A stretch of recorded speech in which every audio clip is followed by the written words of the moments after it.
ಏನಾಯ್ತದು? ಹಾಂ, ಎಷ್ಟ್ ಏನಾಯ್ತು? ಕ್ಯಾನ್ಸರ್ ಆಗಿದೆ ಯಾವಾಗಿಂದ ಬಸ್. ಗೊತ್ತಾಯ್ತು? ನೋಡ್ಕೊಂಡಿಲ್ವಾ? ಗೊತ್ತಾಗಿಲ್ವಾ? ಅಂದರೆ ಪೈಲ್ಸ್ ಥರ ಆಗಿತ್ತು. ಒಂದೆರಡು ಹ್ಮ್ ಹಾಸ್ಪಿಟ್ಲಲ್ಲಿ ತೋರಿಸಿದ್ದೆ, ಅವರು ಪೈಲ್ಸ್ ಅಂತಲೇ ಡಿಕ್ಲೇರ್ ಮಾಡಿದರು. ಅದು ಹ್ಮ್ ರೆಕ್ಟಲ್ ಕ್ಯಾನ್ಸರ್ ಅಂತಲೇ ಗೊತ್ತಾಗಲಿಕ್ಕೆ 3 ತಿಂಗಳು ತಗೊಂತು. ಅಷ್ಟರೊಳಗೆ ಎಲ್ಲ ಸ್ಪ್ರೆಡ್ ಆಗಿತ್ತು. ಡಯಾಗ್ನೋಸ್ ಆಗೋಷ್ಟ್ರಲ್ಲಿ ಲೇಟ್ ಆಗೋಯ್ತಾ? ಅದು ಐಡೆಂಟಿಫೈ, ನಾವು ಯಾವುದೇ ಒಂದು ಇದನ್ನು ಕಳಿಸ್ಲಿಕ್ಕೂ 15 ದಿವಸ 20 ದಿವಸ ಟೈಮ್ ತಗೊಳ್ಳೋರು ಆ ಟೆಸ್ಟಿಗೆ. ಹ್ಮ್ ಅಷ್ಟರೊಳಗೆ ಹ್ಮ್ ಬಾಡಿ ಫುಲ್ಲು ಹರಡ್ಬಿಟ್ಟಿತ್ತು. ಈಗ 4th ಸ್ಟೇಜಲ್ಲಿ ಇದ್ದೀನಿ. ಹ್ಮ್ ನಿಮ್ಮನ್ನು ನೋಡಬೇಕು ಅನ್ನಿಸ್ತಿದೆ. ಮನೆ ಮನೆಯವರೆಲ್ಲ ಇದಾರ ಅಲ್ಲೇ? ವೈಫ್ ಇದ್ದಾಳೆ. ಹ್ಮ್ ವಿಶು, ನಮಸ್ತೆ. ನಮಸ್ತೆ ಅಮ್ಮ. ಎಷ್ಟು ಎಲ್ಲಿ ಶಿವಮೊಗ್ಗಲ್ಲ ಇದ್ದೀರಾ?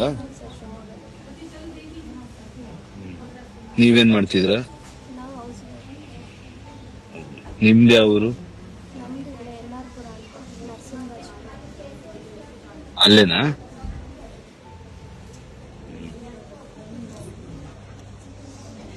ಏನಿಲ್ಲ, ದೇವರಿದ್ದಾನೆ, ನೋಡೋಣ ಸುಮ್ಮನೆ. ಹೇಳಿದ್ರು ನೀವು ನಂದು ಕೀಮೋ ಮಾಡ್ತಾ ಇದಾರೆ ಅಂತ. ಹ್ಮ್ ನಮ್ರತ ಅಂತ ಅವರೇ ನೋಡ್ತಾ ಇದ್ದಾರೆ.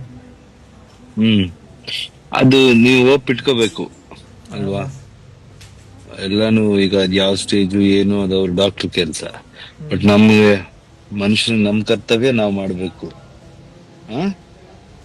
ಹೋಪ್ ಇಟ್ಕೊಂಡು ಏನ್ ಮಾಡ್ಬೇಕು ಅಂತ.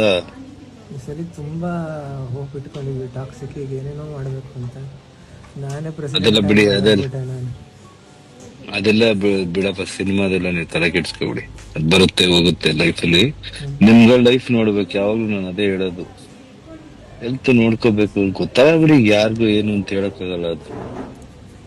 ಬಟ್ ಓಕೆ, ನಮ್ ಕರ್ತವ್ಯ ನಾವ್ ಮಾಡ್ಬೇಕು. ಹೋಪ್ ಇಟ್ಕೊಂಡು ಕರೆಕ್ಟ್ ಆಗಿ ಏನ್ ಹೇಳ್ತಾರೆ ಟ್ರೀಟ್ಮೆಂಟ್ ಅದನ್ನೆಲ್ಲ ನೀವು ಮಾಡಿ. ಇಲ್ಲ, ಅದು ಟ್ರೀಟ್ಮೆಂಟ್ ಎಲ್ಲ ತಗೋತಾ ಇದ್ದೀನಿ.